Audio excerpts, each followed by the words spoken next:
সুপ্রিয় শিক্ষার্থী বন্ধুরা, আসসালামু আলাইকুম। আমাদের বিদ্যালয় ইউটিউব চ্যানেল এবং আমাদের বিদ্যালয় ফেসবুক পেজ থেকে আমি তাজুল ইসলাম তোমাদের সকলকে জানাচ্ছি আন্তরিক শুভেচ্ছা এবং অভিনন্দন।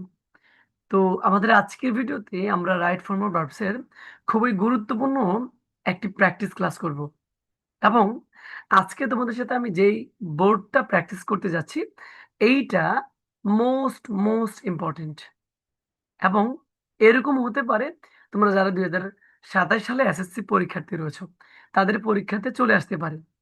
সো ভাইয়া, এই রাইট ফর্ম ভার্বসটা ভাইয়ের সাথে মনোযোগ সহকারে করো।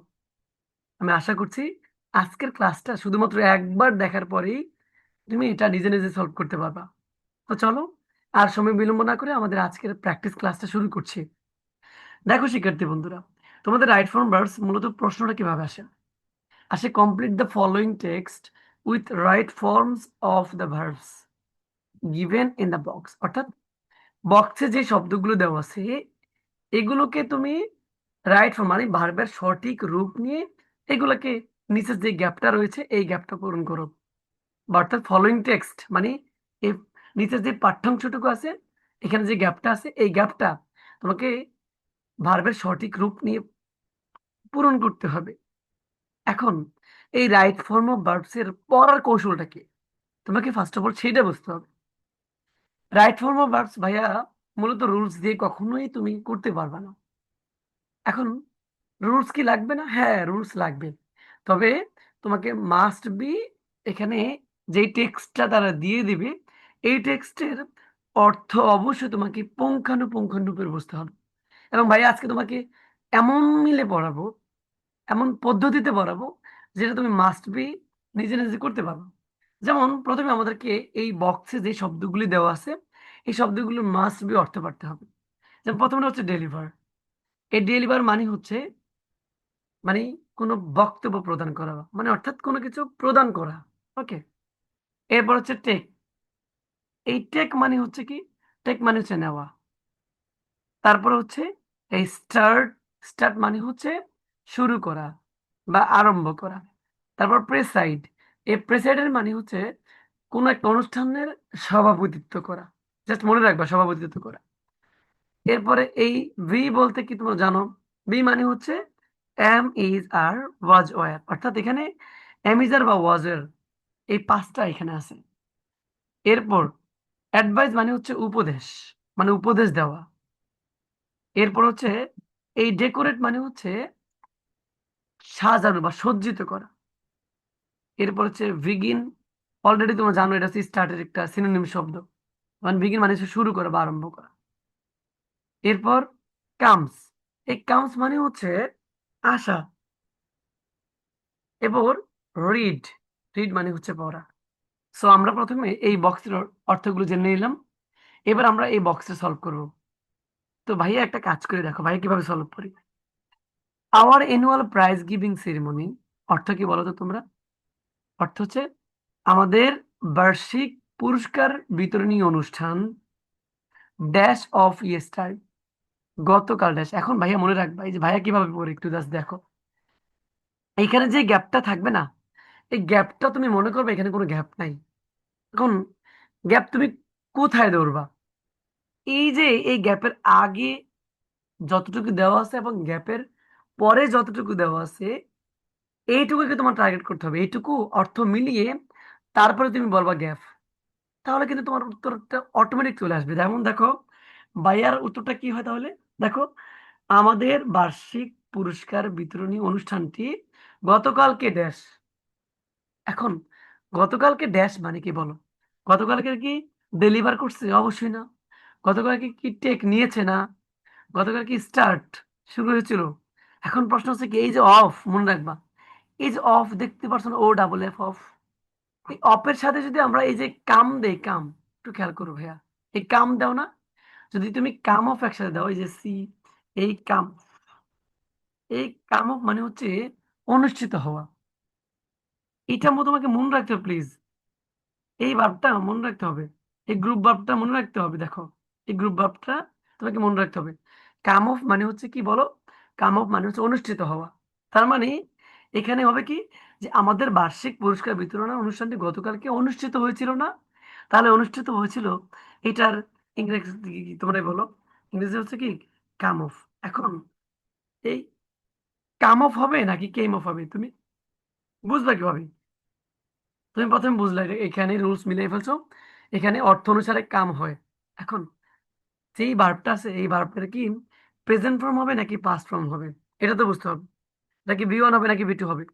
মনে রাখবা, কোনো একটা রাইট ফর্ম ভার্বসের প্রথম সেন্টেন্সে বা দ্বিতীয় সেন্টেন্সে এই ক্ষেত্রে যে তুমি ইয়েস্টারডে, অ্যাগো, লাস্ট এগুলো পাও না। এই যে শব্দটা, এই যে ইয়েস্টারডে, অ্যাগো, লাস্ট, এই সমস্ত যদি কোনো ওয়ার্ড পাও তাহলে মনে রাখবা এখানে প্রত্যেকটা গ্যাপের মধ্যেই সবগুলো ভার্ব টু হবে। তার মানে আশা করি বুঝতে পারছো। তার মানে এখানে কাম অফ না হয়ে যাবে কি বলো, কেম অফ।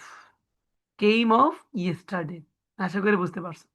এবার দ্বিতীয়টা দেখো, উই, আমরা, আমরা কিন্তু জানি যে গ্যাপটা আমরা জাস্ট বলবো না, গ্যাপটা আমরা শেষে বলবো। উই আওয়ার স্কুল ক্যাম্পাস, আমরা আমাদের বিদ্যালয়ে প্রাঙ্গণকে ভেরি নাইসলি, অনেক সুন্দরভাবে ড্যাশ। এখন আমরা আমাদের বিদ্যালয় ক্যাম্পাসকে অনেক সুন্দরভাবে ড্যাশ। তুমি একবার চিন্তা করো যে আমরা আমাদের বিদ্যালয় ক্যাম্পাস থেকে অনেক সুন্দরভাবে, এখন অনেক সুন্দরভাবে কি পড়িয়েছি হবে? এটা কি কখনো হবে? অনেক সুন্দরভাবে ডেলিভার দিয়েছি হবে? টেক হবে? বলো, তোমরাই বলো কোনটা হবে?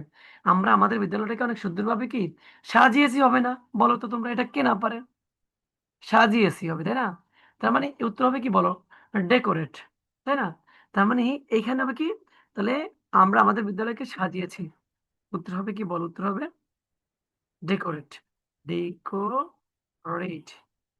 এবং এটাকে আমরা রেড মার্ক করে দিই যাতে তোমরা বুঝতে পারো। ডেকোরেট। এখন ডেকোরেট হবে নাকি ডেকোরেটেড হবে?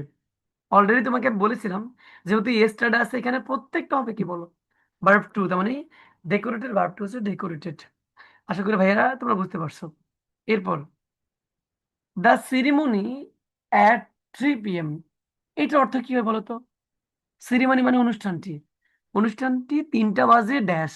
বলো, এই তো সবাই পারবা। 3টা বাজে কি বলো, 3টা বাজে শুরু হয়েছিল না? তার মানে এখানে কি হবে বলো তো, এখানে হবে স্টার্টেড। স্টার্টেড। আশা করি বুঝছো তোমরা সবাই। স্টার্টেড, এটা হবে কি স্টার্টেড।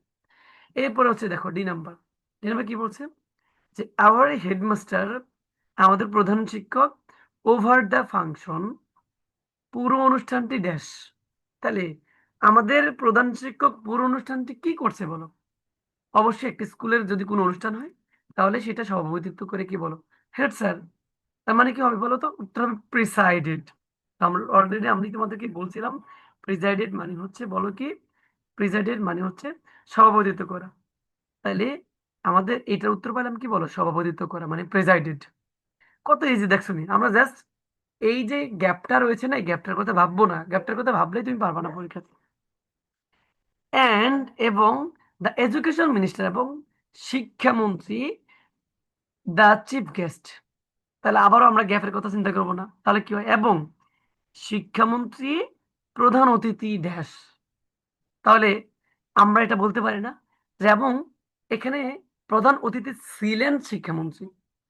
তাহলে এখানে হবে বি, হবে যে বি ভার্ব। তো বি ভার্ব মানে কি অ্যামিজার ওয়াজার। এখন তুমি কি অ্যামিজার বসাবা নাকি ওয়াজার বসাবা, সেটা তো তুমি অলরেডি প্রথমে জেনেছো, এই যে এখানে ইয়েস্টারডে আছে। তো ইয়েস্টারডে থাকলে ভার্ব টু হবে, আর বি ভার্বের ভার্ব টু হচ্ছে ওয়াজ বা ওয়ার। তো আমরা জানি সাবজেক্ট যেহেতু থার্ড পারসন সিঙ্গুলার, তার মানে আমরা বসাবো হচ্ছে কি বলো, ওয়াজ বসাবো। আমরা বসাবো ওয়াজ, তার মানে এখানে বসবে কি বলো, ওয়াজ বসবে। এরপর দ্য ফাংশন, অনুষ্ঠানটি, with the recitation from the holy Quran, কি বলছে, অনুষ্ঠানটি পবিত্র কোরআন তেলাওয়াতের মাধ্যমে ড্যাশ। বলো আবারও। তাহলে অনুষ্ঠানটি, একটা অনুষ্ঠান মূলত কোরআন তেলাওয়াতের মাধ্যমে কি করে, শুরু করে না? তাহলে এখানে কি হবে বলো, শুরু হবে। তাহলে এখানে আমরা কি লিখতে পারি, বিগিন। তাহলে বিগিন থেকে হয়েছে কি বলো, বিজ্ঞান। মানে এই যে ভার্বটা বিগিন রয়েছে না, এই যে বিগিন, এই বিগিনের পাস্ট ফর্ম হচ্ছে বিজ্ঞান। তার মানে আমাদের হচ্ছে কি বলো, বিজ্ঞান। তাহলে অনুষ্ঠানটি শুরু হয়েছে পবিত্র কোরআন তেলাওয়াতের মাধ্যমে। এরপর one of our senior teachers, আমাদের একজন সিনিয়র শিক্ষক dash out the annual report, বার্ষিক প্রতিবেদনটি ড্যাশ। তাহলে তোমরাই বলো, আমাদের একজন সিনিয়র শিক্ষক বার্ষিক প্রতিবেদনটি কি? এখানে কোনটা হবে? প্রতিবেদনটি পাঠ করেছিলেন না? পাঠ করা মানে পড়া। তাহলে উত্তর হবে কি বলো? উত্তর হবে এখানে রিড। রিড মানে উত্তর হচ্ছে কি বলো? Read out. তার মানে আমরা এখানে উত্তর পেয়েছি কি বলো? Read out. রিড মানে পড়া। তাহলে আমাদের একজন সিনিয়র শিক্ষক বার্ষিক প্রতিবেদনটি পড়িয়েছিলেন। এরপর দ্য অনারেবল চিফ গেস্ট, সম্মানিত প্রধান অতিথি, এ ব্রিফ এনকারেজিং স্পিচ, একটি সংক্ষিপ্ত বক্তব্য ড্যাশ। দেখো আমরা এই আইটা পরে বলবো। তাহলে একটি সংক্ষিপ্ত বক্তব্য ড্যাশ। তাহলে তোমরা বলো, প্রধান অতিথি সংক্ষিপ্ত বক্তব্য দিয়েছিলেন না? তো দেওয়া কি বলো? দেওয়া কোনো কিছু বক্তব্য দেওয়া বা ডেলিভার করা। তাহলে কি হবে? ডেলিভার্ড। ডেলিভার্ড। আশা করি বুঝতে পারছো তোমরা এটা ডেলিভার্ড কেন হয়েছে। তুমি জাস্ট গ্যাপের কথা চিন্তা করবে না, তাহলে কিন্তু ভাই হবে না। ডেলিভার বক্তব্য প্রদান করেছেন। আচ্ছা আমাদেরকে, দেখো আমাদেরকে to be regular in studies, লেখাপড়ায় নিয়মিত অধ্যয়ন করার জন্য কি বলো? কি দিয়েছেন? একটা অ্যাডভাইস দিয়েছেন না, বা পরামর্শ দিয়েছেন না? তাহলে এখানে হবে কি বলতো? অ্যাডভাইজিং। অ্যাডভাইজিং। এখন বলবো ভাইয়া এটা অ্যাডভাইজিং কেন হলো? সবগুলো তো ভিটু করছেন, তাহলে এটা ভিটু করবেন না? না ভাইয়া, এটা ভিটু করবো না, কারণ আমি তোমাদেরকে শিখিয়েছিলাম রুলসের মধ্যে যে কোনো একটা গ্যাপে একই সেন্টেন্সে, এই যে দেখো এখানে ফুল স্টপ কিন্তু স্পেসিফাই ফুল স্টপ নাই। একই সেন্টেন্সে এই একটা ভার্ব আবার এই একটা ভার্ব। সো দুইটা ভার্ব থাকলে দ্বিতীয় ভার্বের সাথে আইএনজি করতে হয়, অথবা টু প্লাস ভি ওয়ান করতে হয়। তো আমরা ভার্বের সাথে আইএনজি করে দিলাম। আশা করি বুঝতে পারছো। অ্যান্ড এবং পার্ট, অ্যান্ড, অ্যান্ড কি বলো? And part in the movement against illiteracy, এবং কি বলছে? আন্দোলনের বিরুদ্ধে, নিরক্ষরতার আন্দোলনের বিরুদ্ধে অংশগ্রহণ করতে বা যোগদান দিতে। তাহলে কি হবে বলো তো? যোগদান দেওয়া ইংলিশ কি বলো তো? যোগদান দেওয়া হচ্ছে টেক। টেক মানে অংশ নেওয়া, ঠিক আছে? তাহলে আমি যদি পার্টের আগে টেক লাগিয়ে দিই, টেক, তাহলে হবে কি বলো? টি এ এই, take. Take part. Take part মানে অংশ নেওয়া, তাহলে এবং এই নিরক্ষরতার বিরোধী যে আন্দোলন রয়েছে সেগুলোতে অংশগ্রহণ করার জন্য। তো শিক্ষার্থী বন্ধুরা, এই ছিল আমাদের আজকের একটি চমৎকার রাইট ফর্ম ভার্বসের ক্লাস। সো যদি তোমাদের ক্লাসটি উপকার আসে তাহলে অবশ্যই ভিডিওটি বন্ধুদের মাঝে শেয়ার করে দিবেন, এবং এরপর তোমাদের কোন টপিকের উপর ভিডিও নিয়ে আসবো সেটা অবশ্যই কমেন্ট সেকশনে জানিয়ে দিবেন। তোমাদের কমেন্টের উপর ভিত্তি করেই আমরা পরবর্তী ভিডিও মেক করবো। তো শিক্ষার্থী বন্ধুরা, তোমরা যদি, আমাদের একটা কোর্স আছে, আমরা আগামী মাসের 10 তারিখ থেকে জিরো টু অ্যাডভান্স নামে একটা কোর্স চালু করবো। কোর্সের নাম হচ্ছে zero to advance. Zero to advance, advance grammar. যাদের একেবারে দুর্বল, যারা, আমি আবার বলতেছি, যারা গ্রামারের জিও পারো না, তাদের জন্য হচ্ছে এই কোর্সটা, এই অ্যাডভান্স টু জিরো।